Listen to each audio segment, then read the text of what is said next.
আসসালামু আলাইকুম গাইস। আজ একটা প্রথম আমি ব্লগ বানাচ্ছি। তা ব্লগটা সেরকম কিছু জানি না ভাই, তার যেটুকু জানি সেটুকুই বলছি ভাই ব্লগটার মধ্যে। তা আমাদের গ্রামে শুধু দেখিলাম কীরকম মানে শস্য হয়েছে, সাইডটাকে দেখিলাম।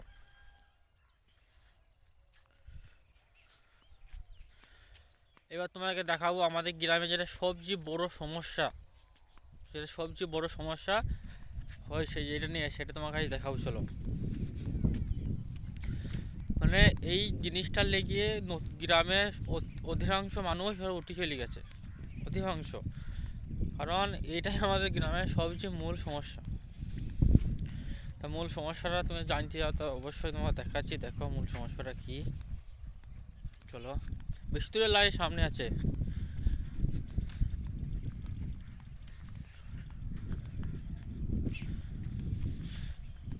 চরম ঠান্ডা পড়েছে ভাই। তোমাদের কেমন ঠান্ডা পড়েছে অবশ্যই কমেন্টে জানাবা। কেমন ঠান্ডা হচ্ছে ওইদিকে? আমাদের দিকে চরম ঠান্ডা। প্রথম তো ভাই বেশি বড় করতে পারে না, ছোটোর মধ্যেই করবো।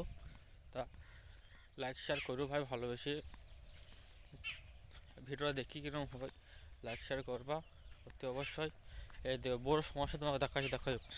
এই দেখো, এটা হচ্ছে আমাদের বড়ো সমস্যা। মানে যত লোক মানুষ হইতে গেছে লেগে, এটা শুধু ভেঙে চলে গেছে।